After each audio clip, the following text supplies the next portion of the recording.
Hospitals always unnerved me. Something about the way they smell, like antiseptic and something faintly metallic, sets my teeth on edge. But when my grandmother fell ill last year, I spent more time than I ever wanted in one, particularly in the middle of the night. Her room was in the older wing of the hospital, a section they were supposedly renovating. Renovation, however, appeared to be more of an excuse for the area's emptiness and neglect. Hallways stretched on endlessly, lit by buzzing fluorescent lights that flickered just enough to make you uneasy. The walls were beige and chipped, with stains that had been painted over hastily but still bled through like faint scars. I had promised to stay with her at least until she fell asleep. By 1 a.m., she was resting peacefully, her soft snores blending with the rhythmic beep of the monitors. I decided to stretch my legs, needing a break from the oppressive closeness of the room. I left quietly, the heavy door clicking shut behind me. The hallway felt cavernous, the kind of quiet that amplifies every small sound. My sneakers squeaked faintly on the tiles as I walked, the noise bouncing back to me like a faint echo. It wasn't long before I noticed something off. At first, it was subtle, a shadow in my peripheral vision, fleeting but sharp enough to make me turn my head. Nothing there, just the same empty corridor, stretching ahead and behind me. The faint smell of bleach hung in the air, almost nauseating in its intensity. I kept walking, trying to shake the feeling. The hallway was longer than I remembered, or maybe it just felt that way in the middle of the night. The rooms along the sides were empty, doors ajar, the dim light within revealing stark hospital beds with plastic-wrapped mattresses. As I passed, one of the doors creaked shut slowly. I froze. I stared at the door, my heart thudding in my chest. Then, as if mocking me, the door swung back open, its hinges whining.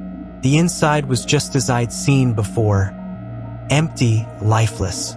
I walked faster, determined to get back to the newer wing where things felt normal. No matter how far I walked, the lights stretched endlessly ahead, the occasional flicker casting strange, jittering shadows on the walls. I glanced behind me, half expecting to see someone standing there. But I wasn't prepared for what I did see. The hallway behind me was dark, pitch black, as if the lights had been turned off.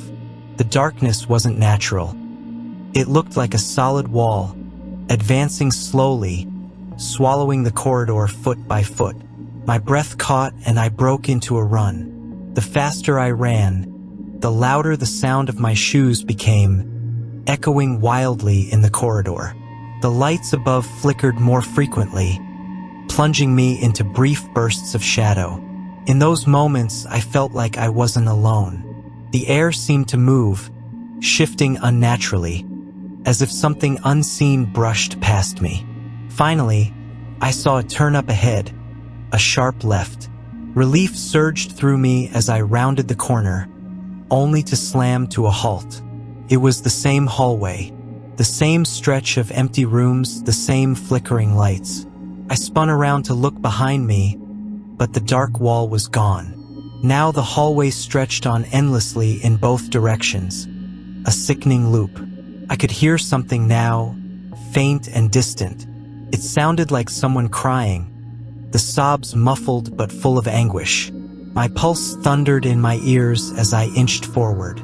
The sound grew louder with each step until it was right there, just behind the next door. I hesitated, my hand hovering over the handle. The crying stopped abruptly. Silence pressed down on me, thick and suffocating. I couldn't bring myself to open the door, and as I turned to leave, the door rattled violently against its frame, as if someone, or something, was slamming into it from the other side. I stumbled back, nearly losing my footing. The hallway lights flickered wildly now, plunging me into longer stretches of darkness. I ran, my legs moving on instinct. I didn't care where I was going. I just needed to get out. But the hallway wouldn't end. I was panting now, the air around me thick and heavy, making it harder to breathe. The smell of antiseptic was overwhelming, sharp and stinging in my nose. Then, from somewhere ahead, I saw it. A figure standing in the middle of the hallway, bathed in the sickly yellow light. It wasn't moving. I slowed, my body trembling uncontrollably. The figure was tall and thin, its head tilted at an unnatural angle. Its face, or what should have been its face, was shrouded in shadow, even under the harsh fluorescent lights. "Help!" I croaked, my voice barely above a whisper. It didn't respond. Instead, it took a single step forward. I turned and ran, not daring to look back this time. The air around me felt alive, pressing against me, tugging at my clothes and hair. When I finally burst through a set of double doors, found myself back in the newer wing of the hospital. The lights here were steady, the floors cleaner, and the faint hum of machines filled the air. I stopped, leaning against the wall, trying to catch my breath. Looking back through the doors, the hallway I just escaped was gone. It was just the normal hospital corridor, empty and innocuous. I can't explain what it was. I fell into another dimension and came back. I never believed in the paranormal. To me, the idea of ghosts and monsters was just something people clung to, a way to explain things that didn't make sense.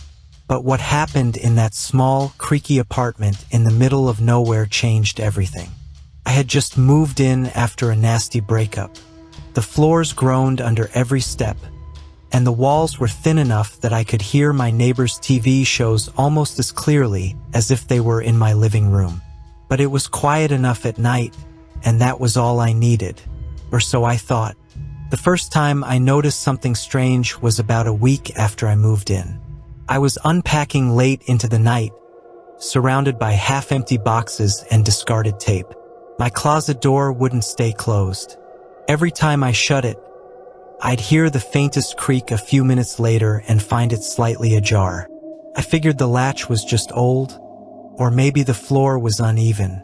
It didn't bother me much at first.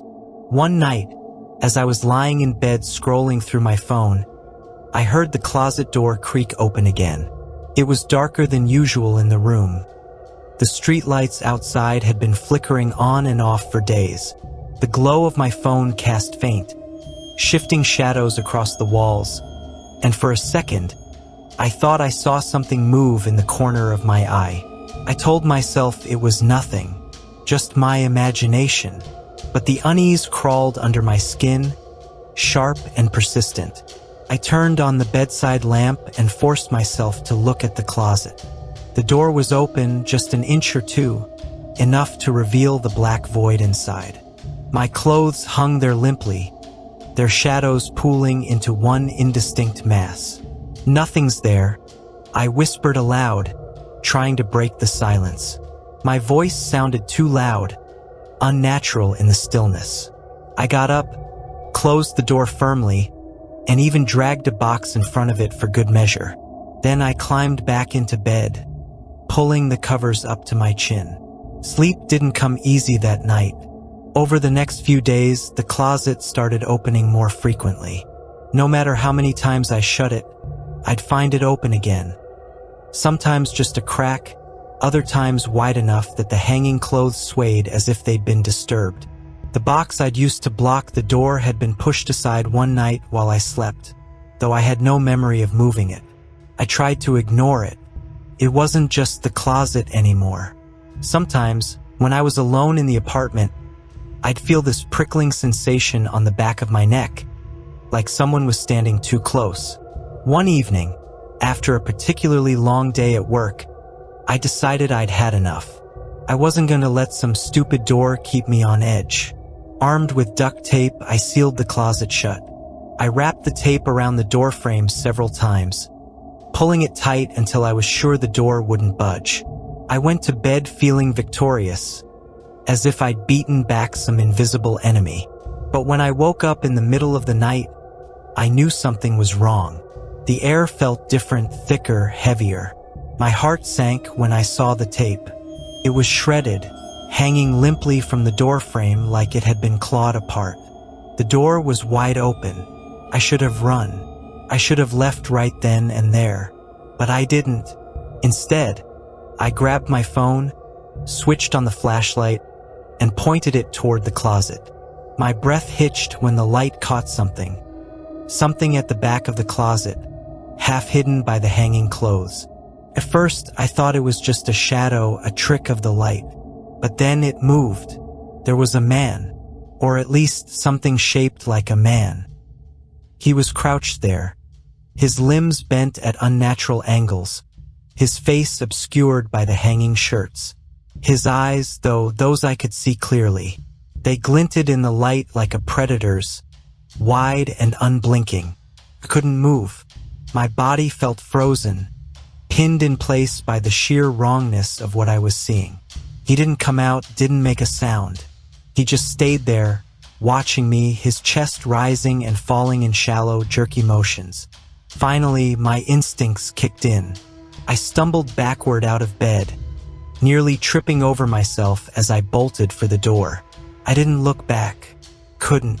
The air was cold, biting at my skin, but I didn't care. I just kept running. I never went back. I left all my things behind, breaking my lease without a second thought. When I tried to explain to the landlord why I couldn't stay, he gave me a strange look but didn't argue. "I get it," he said, almost too quickly, and that was all he offered. I don't know what I saw that night or why it was there. Sometimes, I convinced myself it was just a nightmare, a stress-induced hallucination brought on by the move and the loneliness, but every now and then, when I'm alone in a quiet room, I feel that same prickling sensation on the back of my neck, and I can't help but wonder if he's still there, waiting.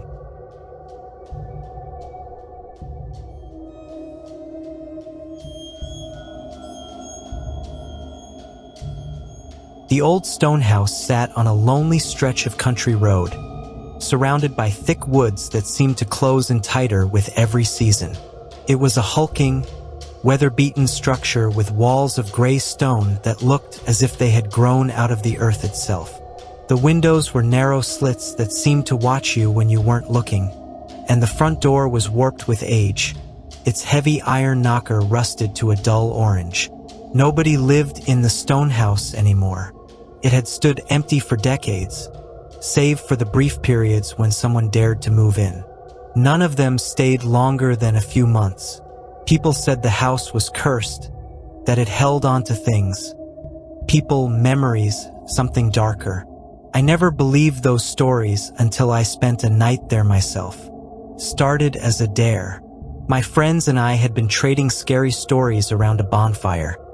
And as the night stretched on and the fire burned low, someone brought up the Stonehouse. No one knew who first suggested it, but before I knew it, I was holding the flashlight and clutching my jacket against the cold as I stood in front of the gaping black doorway. Just one night, I said aloud, more to myself than to anyone else. My friends had driven off after dropping me here, the sound of their laughter fading into the distance. They'd be back at dawn, they promised. All I had to do was wait. The inside of the Stonehouse was even colder than the night air outside. My flashlight beam wavered as I stepped into the main hall. The walls were bare stone, rough and uneven, with deep cracks that seemed to writhe in the shifting light. The floor was wood, warped and creaking under my weight. A grand staircase dominated the far end of the room, its banister covered in a thick layer of dust.